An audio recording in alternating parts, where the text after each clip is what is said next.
Here we go, guys. Welcome to the new series, Carrying a Firearm. This is a series that is presented and offered by Falco Holsters. That's one of our partner companies. It's a kind of company where that we are collaborating now for a while. It's a kind of company that produce really extraordinary tools as holsters for professionals. So thank you to Falco to allow us to do this series. Now, let's start to analyze which are the main points that we are going to afford in this series. Carrying a Firearm is basically a series where we are going to discover and where we are going to analyze the meaning of carrying a firearm. What means in our life to carry a firearm every day. We are going to analyze pros and cons. We are going to analyze all the options that we have on terms of carrying a firearm. We are going to analyze concepts, and we are going to share information as always. And again, we are going to analyze together, and I'm going to show you products and equipment. We are going to see pros and cons about everything. But again, we are going also to discuss about the mindset that you should have if you want to carry a firearm every day. So we are going to discuss about situational awareness. We are going to see which are the problems that we need to face every day carrying a firearm, and which are the dynamics we can face in our daily life when we are carrying our firearms. As always, you need to be ready because we are going to share a lot of information. So, as always, what you need is pen and paper, the only tools that you need in this kind of series, and ready to start.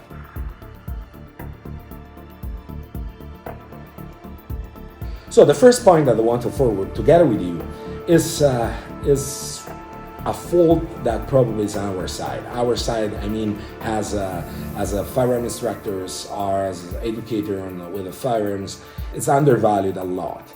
Many times, we are more focused on with our students on teaching them or explaining or training them how to use a firearm, starting from the transition between the carry condition to the use of the firearm. And this transition is represented by the draw. So when we are going for our gun presentation, for our firearm presentation, in that moment is a transition from one condition that should be a standby condition to a kind of condition where where it's required to use a firearm. So this means that we pass from a kind of condition where our life was safe and we probably were in a white phase in terms of stress, and we pass in a kind of condition where we are pushed or we are involved in LTS, life-threatening situation or critical event, where we need to use a firearm. We already said in the other series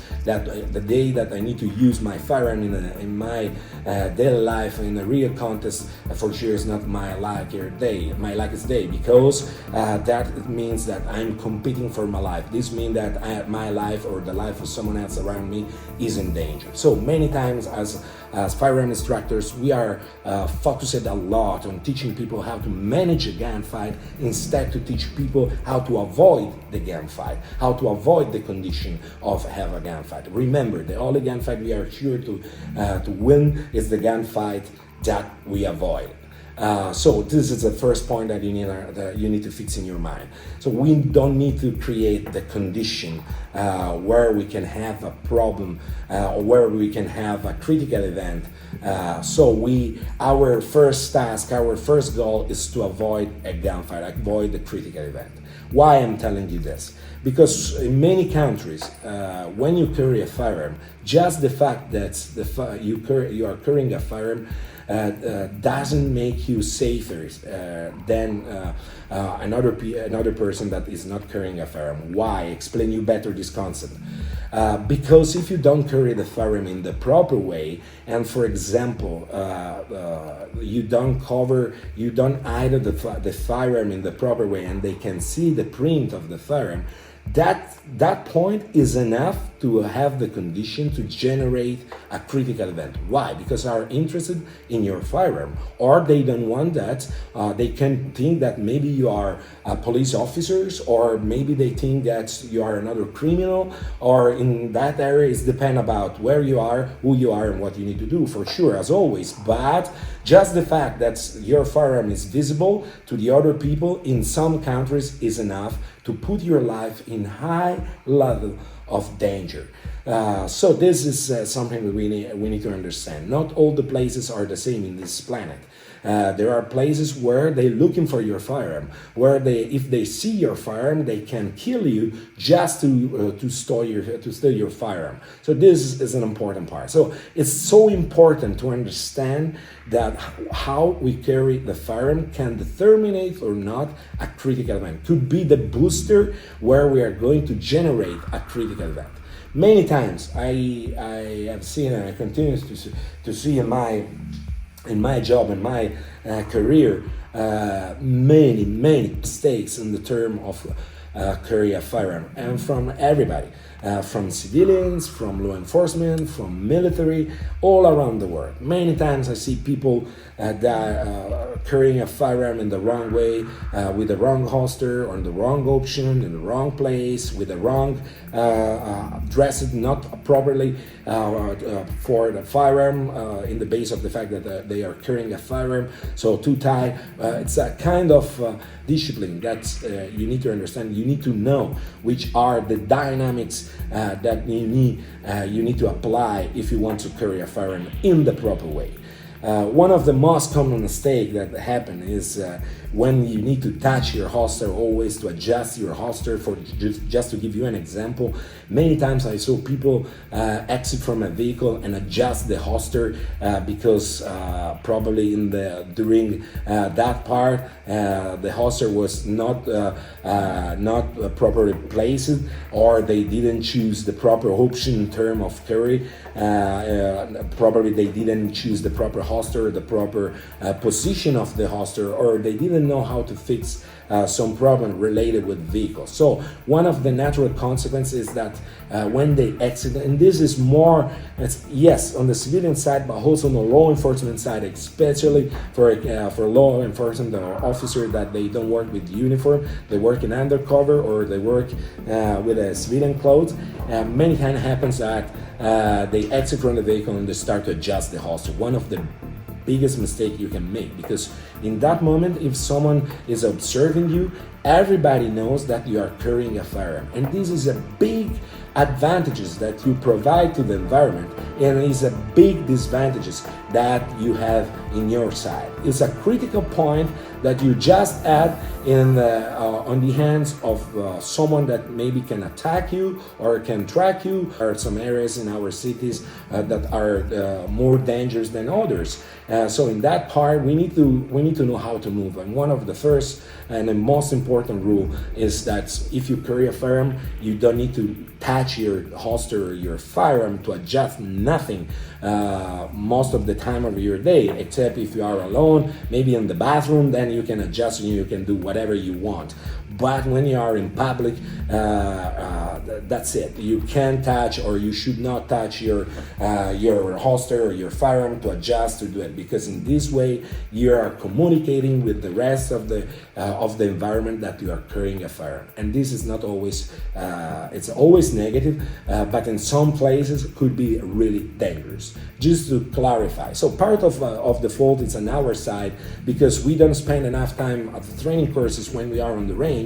We just covered the part of the range that in the part is correct, because we are in the range, and so it's a shooting course, and so we need to teach how to shoot. That's perfectly, but we need to spend some time explaining people and explaining to the students how to carry properly a firearm, which are the options in the base of the body characteristics. This is another important point. There isn't the best options, right? There are options that are more appropriate in the base of the body characteristics of the subject. If you are thin, if you're fat, if you're big, if you're small, if you're compact, so it depends. Now, another big problem where we need to deal when we talk about about carry a firearm is the fact that as a civilian, you can choose your firearm, you can choose your platform, and probably you are going to use that platform whenever you want. In terms of if you want to change it, you are the owner, you are the boss. You can decide, remaining inside the laws, but you can decide what you want to carry, or which size of platform, which kind of model, or which kind of caliber, whatever. And the measures many times they can make the difference, but even there we are going to see pros and cons to carry a full size and half size, a subcompact, and blah blah blah. What you need to understand is, regarding this point, is that many times, for example, in my case, when you work on a security consulting stuff, or when you work for different companies or government agencies, maybe in some countries, and they provide you a firearm, they provide you a handgun, for sure you know three things. One, you can't know which kind of platform they are going to provide you, and so this means that you can have your preferred platform. Second, for sure, it's not a kind of platform that will be customized. It's not a kind of platform where it's not 5K of grants of platform. Probably is going to be hold, probably is going to be not the best, probably is going to be a simple handgun, and you need to hope to have.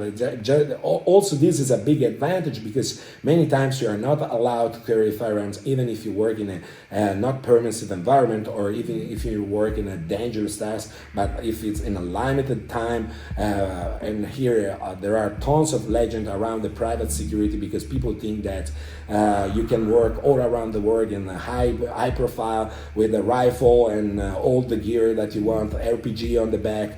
That's a simple fancy. This is something that you can have in Hollywood, but it's not in a real life. Most of the time around the world, and doesn't matter if we are talking about foreign countries, if we are talking about Africa or whatever, there are laws. And if you are not allowed, and believe me, there are a few countries in the world where you can carry an high profile a rifle, or it's depend about who you are and which is the company or the agency that committed you, that contracted you for the task. So most of the time you work with a handgun, and you need to adapt the handgun to the task. And basically we need to adapt ourselves to the handgun, and we need to adapt as a binomial us plus the platform to the environment. In this case, we become a trinomial.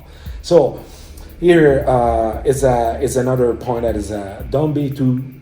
In your training, you should not be too focused on which kind of platform you are carrying. Don't build your firearm around your mistakes. Be able to use whatever is. If we are talking about handgun, you should be able to work and train with all kind of handguns without problem. I mean, your trigger must be trained to do his job, whatever is the trigger weight, or whatever your grip must be good, whatever is the size or measure of the platform or the caliber or whatever. So we need to work on general principles instead to be focused too much on the platform. Remember, the platform counts at least maybe 5% of this game. 95% is based on training, but 95% is based on what you are going to do, how you're going to train with your platform. Now, on the law enforcement side, or if you work for a government agency, they provide you a platform. Sometimes it's dependent about the country. You can choose your platform. Some other times they provide you a platform, and that's it. You need to adapt, again, the same concept as I explained it before. For example, in Italy, the law enforcement, they have a platform that's Beretta 92, and that's it. That's a platform, and you need to adapt your job with that platform, and you need to adapt the officer in the platform to the environment. So it's a concept that sometimes people think that you can choose in internet the accessories, you can choose your platform. Yeah, this is on the civilian side. It's more happening more often.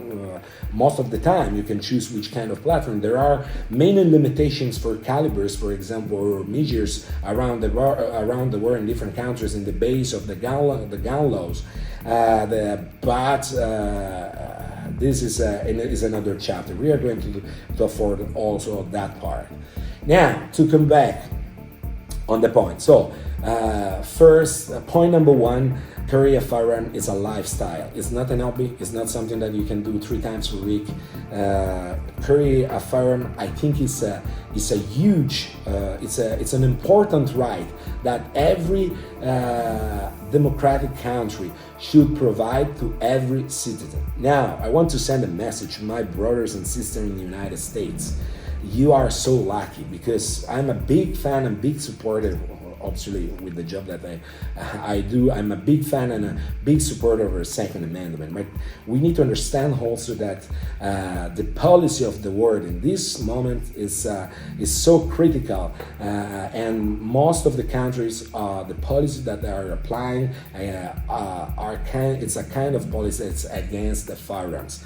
Europe is a place number one for this policy. So we have many countries that they are arriving to the gun ban, a full gun ban. So you need to understand that you are so lucky, and I think that the Second Amendment is a part of your culture, and it's a kind of freedom that is a huge gift that you have, and you need to protect this gift. You need to protect this culture. You need to protect this right.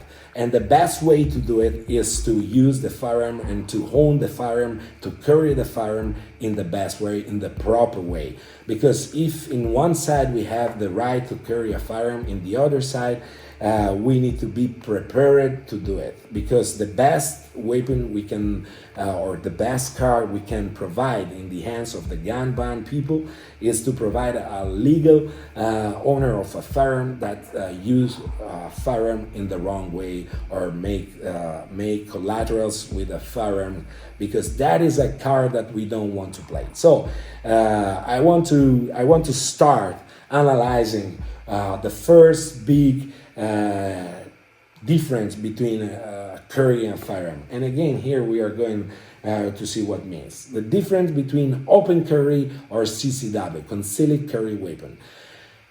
Here is a huge thing, is the first point. So let me say that there are a few countries in the world, but I think probably there is only one country in the world, and our United States, that the open carry is authorized by a law. So this is it's an important part, because the open carry, again, first of all, is a part of the culture of your country, is a part of the culture of American people, and then just this is enough to protect and defend this right. We are going to analyze pros and cons in terms of strategies, in terms of the practical use, and not in the part of if it's good or not to have the right to carry a firearm in open carry.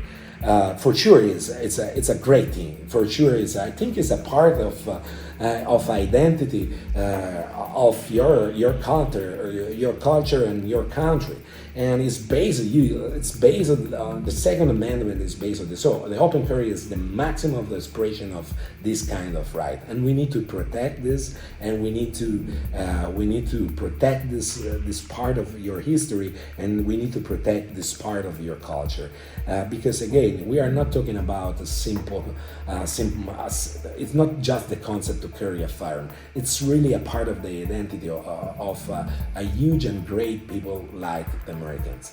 Now, in terms of practical, we need to understand what means and which are the differences between to carry a firearm in open carry or in CCW. So when we are talking about open carry, you need to understand that it's a really a delicate option, and has a lot of cons and few pros in terms of practical use. Why?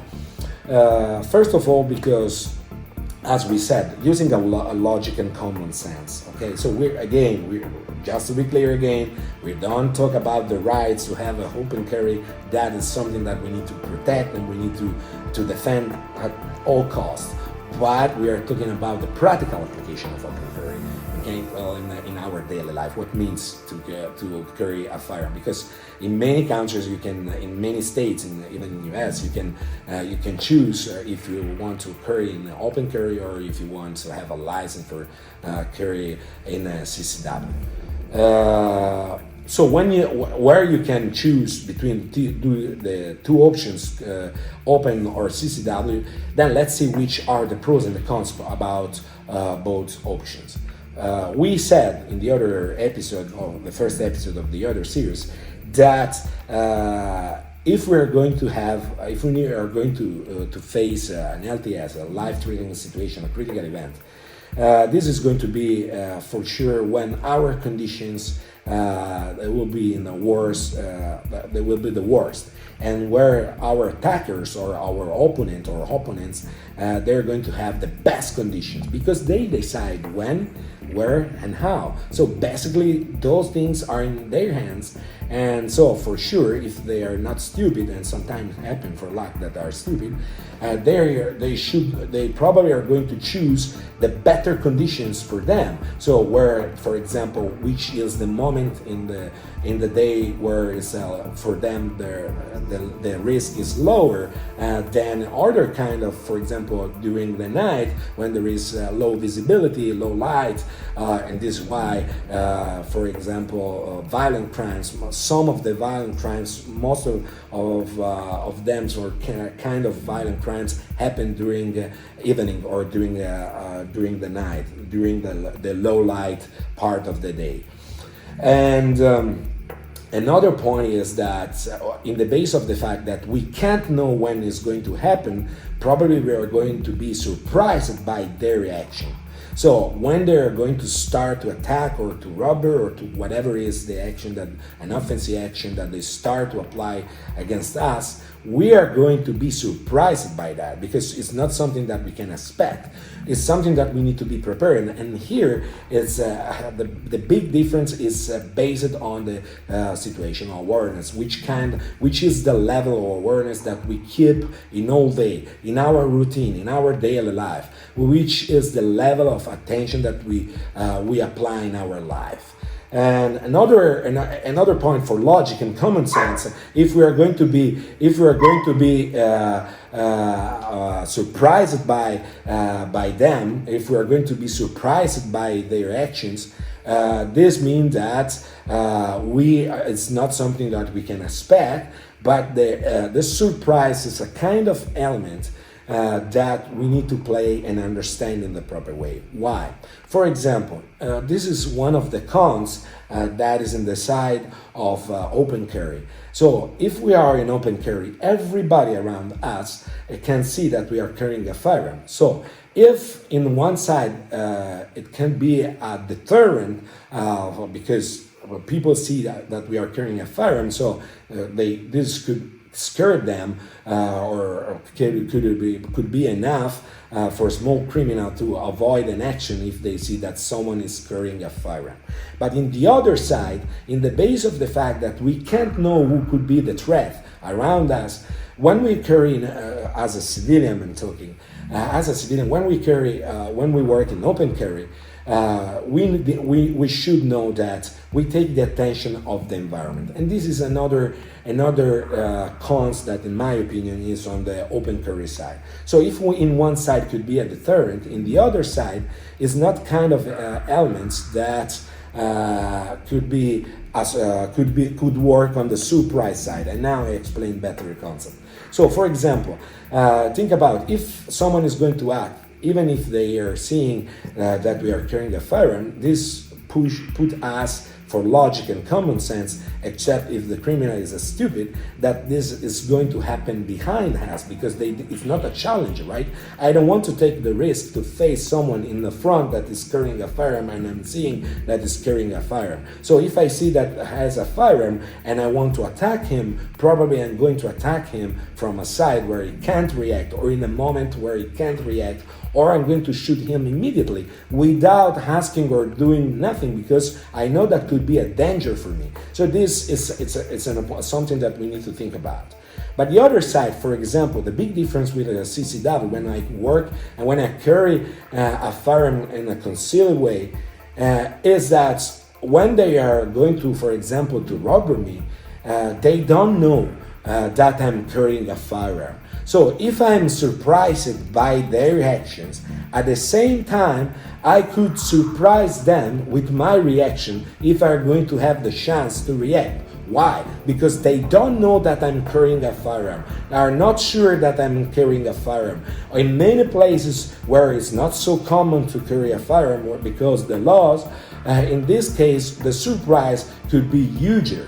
What means this? Means that if they start to rob me, maybe with a knife, maybe with a gun, whatever, and if I decide, and here we are going to discuss about this, what means to react with a firearm if we are talking about the robbery, because in that moment, remember, you are putting your life in one of the two plates of the balance. So in the other side, it's what they asked you. So if, for example, in my case, if someone is going to rob me and they ask for the cash I have or my watch or the key of the car or whatever, in that moment, you need to have clear in your mind that if you decide to react, this is the value that you are giving to your life or to the life of someone else that is near you.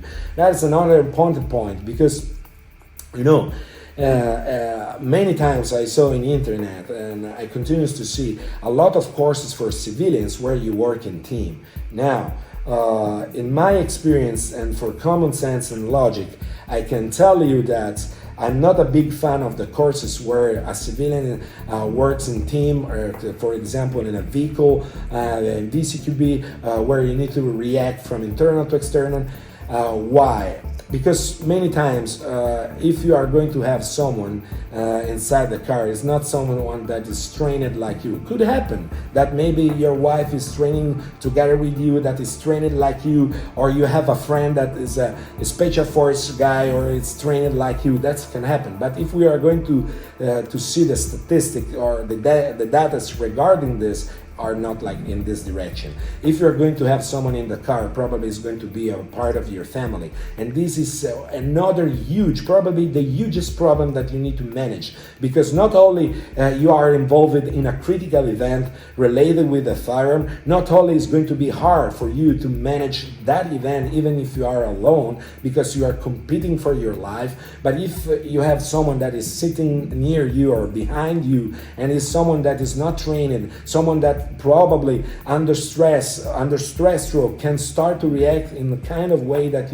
is not possible to you to control, is become a huge problem, and it's very dangerous for the life of both. So to come back on the point, you must analyze what means to react in a kind, for example, in a case of robber, if they are robbing you and they asking you for your cash, and whatever is the amount of cash you have in the pocket, in that moment, if you are going to react, that is the value that you are giving to your life or to the life of someone else together with you, because there is a risk. You don't have warranties that reacting you are going to solve the problem. For many reasons, something can go wrong in your reaction, and at that point in your life, could be for real in danger. So this is an important, this kind of aspect is what I want to discuss with you again, using, you don't need to be a special force guy to understand this. This is a simple logic and common sense. Regarding the open carry, to come back on the point, the main point, when we are working, when we are in open carry, we need to know that everybody in the environment knows that we are carrying a firearm.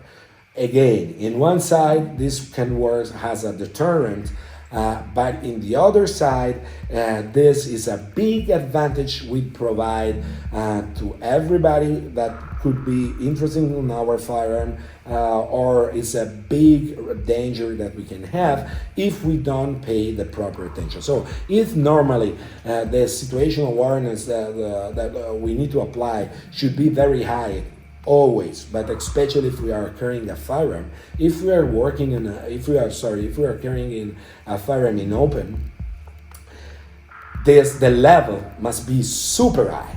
always, because and it's hard. I tell you, it's hard because the routine. Again, I explain what means routine, because our daily life, every day, day by day, your routine is going to kill your attention, your situational awareness in your daily life. Every day, day by day, repeating the same action, going in the same place, doing the same street, doing the same path from the gym to the house, whatever.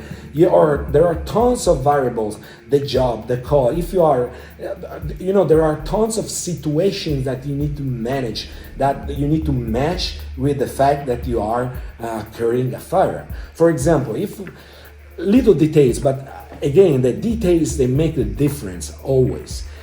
For example, when you are carrying a firearm, this could work in a CCW and in open carry, but there is one big difference. When you are in open carry, everybody can see this. When you are in CCW, you know that you are doing a mistake, but nobody else knows this. What I mean, for example, if you are right-hand shooter, this means that your right hand is the dominant hand. So this means that most of the things are done by your strong hand, your right hand. So, for example, when you use your cell phone, you are going to digit numbers and use a cell phone with your dominant hand. But this means that your hand has something in. Your attention is focused on the phone, and your hand has something to grab. So if you need to react at that point, your delay, your negative gap is huger than a normal when you have a free hand, right? When your hand is down, it's different than when your hand is up. When your attention is focused on the environment, it's different when your attention is focused on the phone. So, for example, if you are in open carry and you are on the phone in this way, or everybody knows that in that moment you are not so fast to arrive to your platform, because you start with a delay, because you are not focused on the environment, because probably you are focused on your conversation, or probably you are messaging with the phone, and both the hands are up, and this means that you have a natural delay that we already have. Remember the loop action reaction. So if we are going to receive an action, this means that we already start with a delay, because someone else start an action for first. And when I act for first, I'm going to have in terms of time a huge advantage.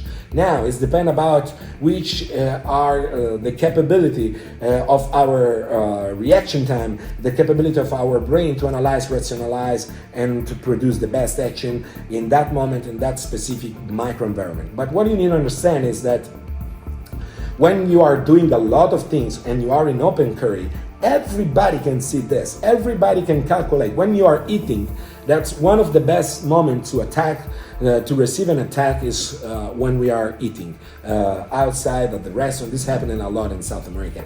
A lot of attacks, or not all in South America, it happened also in Italy. They happens in why. Explain you why.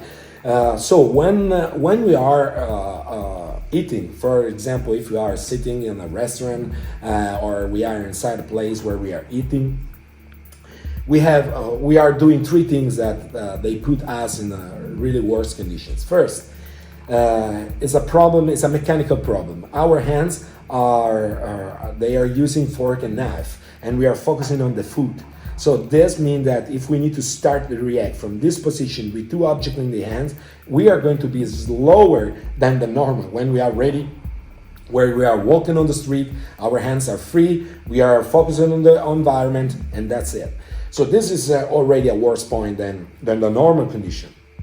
Another problem is a chemical problem, because when we eat food, the food generates endorphins, and the endorphin is they work against our adrenaline, our cortisol, our noradrenaline, because they calm down, because it's a pleasurable sensation that provide to our body. The endorphin, we have a pleasure when we eat food, and this is why there is a common say that business it's better to talk about business during lunch or during a dinner.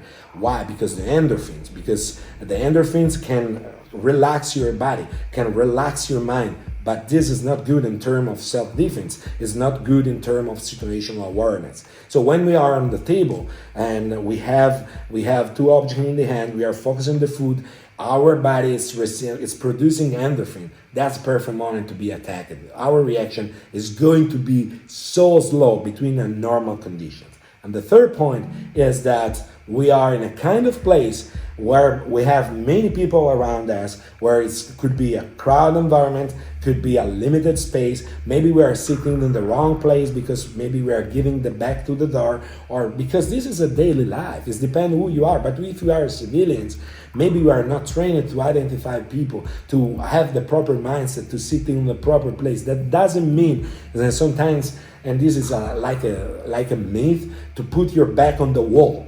That doesn't mean that's the best position. It depends about the conformation, how is the configuration of the restaurant, because maybe to put the back on the wall means that you don't have any other options, because when you start to go on the back, it's blocked.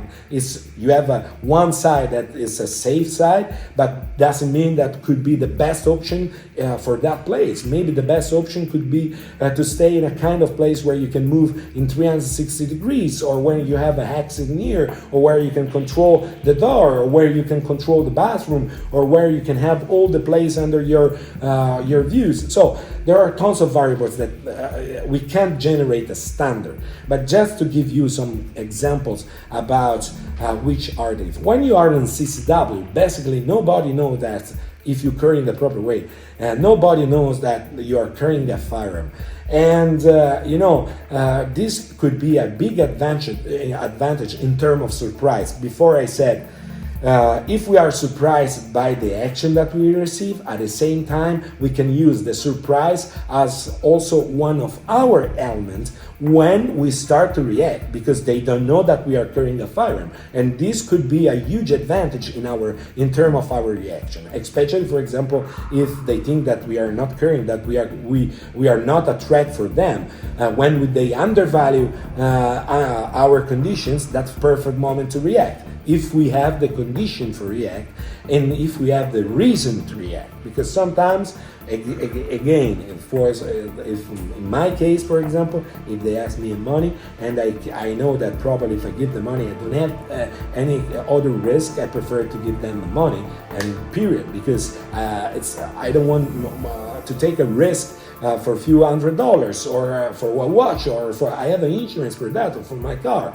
But if I know that the robbery could change and they can shoot me anyway, or the person, maybe my wife that is with me, could be in danger, even if I'm going to collaborate with them, then I need to decide to react, and I need to find the space to react, the proper moment, the conditions. And if I don't have the condition, I need to work to create the condition to react, or I need to choose the proper moment. But I need to know that I can't miss, and must be good the first. I don't have 2 tries. I have only one, and if I miss, I'm going to die, or she's going to die, or both we are going to die. This is a real life stuff. It's not something that is in internet. It's not something that you can rewind. It's not something where, it's not a kind of situation where you can call the timeout, say, okay, I was joking, sorry. I didn't want to react for real. I just tried. It doesn't work like this. In some countries, they shoot you immediately. In some countries, they arrive, they ask you to take up your shirt. If they see the gun, they shoot you immediately without asking you who you are, why you are carrying a firearm, or they shoot you and then they bring out, they stole even your firearm together with your wallet and together with your cell phone. There are countries where they kill you for your cell phone. You need to understand that the value of life change a lot country by country. There are countries where the value of life it's less than $20. Then if they like the shirt that you are dressing, they are going to stitch the holes after they shoot you. Understand? So it's not all the countries are the same. Not all the environments are the same. We have different social dynamics. We have different problems, different kind of threats. So we need to work with this kind of mindset. So when we are in open carry, you need to remember, and we are going deep in the next episode, you need to remember that whatever you are doing, everybody,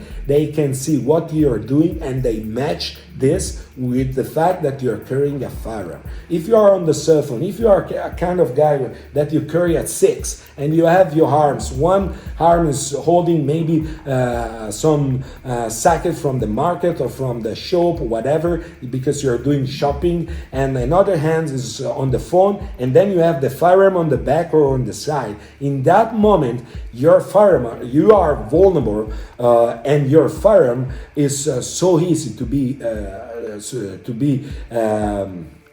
captured by someone else that can attack you just for the firearm, or they want to attack you. So you need to understand that the use of the hands, the use of the attention, everybody can know if you are paying attention to the environment or if you're not paying attention with the environment, but everybody can match this with the fact that you are carrying a firearm.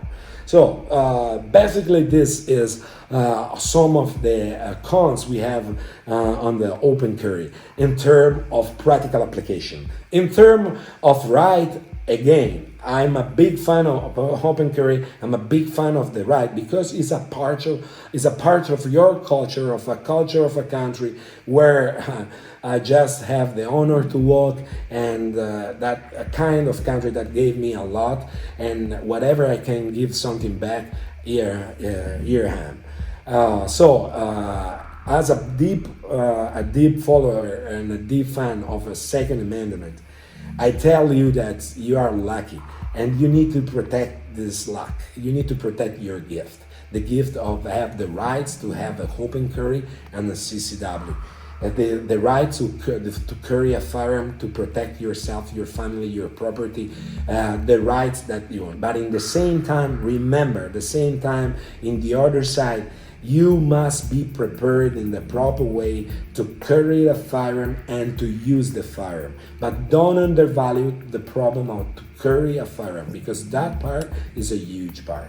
Before I leave the next point, I want to introduce you some of the topics that we are going to cover in the next episode. One of the things that I want to cover in this series is I want to analyze option by option. So the next episode is going to be the appendix option. So we are going to see all the way that we what means the appendix and which kind of different ways we have to carry an appendix using different tools as holsters, for example, different conditions. So in this case, the technology in the side of the equipment, on the side of the holsters help us a lot, because today we can have multiple options. For example, we were talking about open carry. This is a level 1 holster, and here is important you understand that one of the points is if in open carry, it's another things that we need to consider is the level of safety of our holster, because in the base of the fact that everybody can see that we are carrying a firearm, to carry a firearm with a level 1 in open carry is a big risk, in my opinion. It's for example, the law enforcement officer, it's hard for them to find someone with level 1 in open carry. So we need to be at the least, we need to start with level 2. So we need to have a safety in our holster that allow us to protect our gun better if someone else try to arrive to our gun or try to steal our gun or try to fight us and arrive to the gun. Same process, level 2 or level 3. This means that in training we need to be prepared for this, because this means more actions before we can arrive to present our firearm, to use our firearm to shoot the first round. So we need to train specifically for that kind of option. In that case, the kind of leverage that we are going to use for level 2 or level 3, or the kind of holster we are going to use, is so important, because in that reaction time we bet our life on that leverage with a small piece of plastic. Be sure that it's something that it's comfortable, that is something that we can arrive to use very easy. Otherwise, remember, we already start with a big delay for the loop action reaction. So if we continue to add a delay in our side, this probably is going to determine our reaction in the wrong way. So this regarding, we have a Kydex as one of the most common material that is applied now in the holster side, especially for kind of tactical holsters. The guard is one of the details that we are going to cover in the next episode relating with the holsters. Here we have a hybrid solution. For example, Kydex and leather is a model of Falco that I modified, inserting Kydex in the guard to make a guard for reholstering, rigid. Here we have leather, full leather. So it's not. I don't want to present now all the holsters or the options. It's just to show you in terms of equipment how many solutions we can have between open carry and CCW. Here is an inside waistband option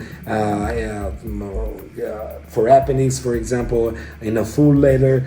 Here we have again a different kind of solution. Here we don't have the mag, but we have a tack light, and here we have some Kydex that we did. I want to show you, to present you some news that you can find pretty soon in our new kind of holster. So this is it's not a new concept. It's something that is already on the market.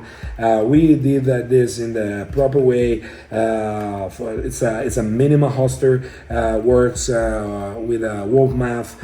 So you link this to your belt, and you can just carry your firearm inside in different positions in the base. We are going to see this. And then we have a minima holster like this. That's again is a guard holster with a clip. Less than this, you can have nothing. And this smaller is the holster.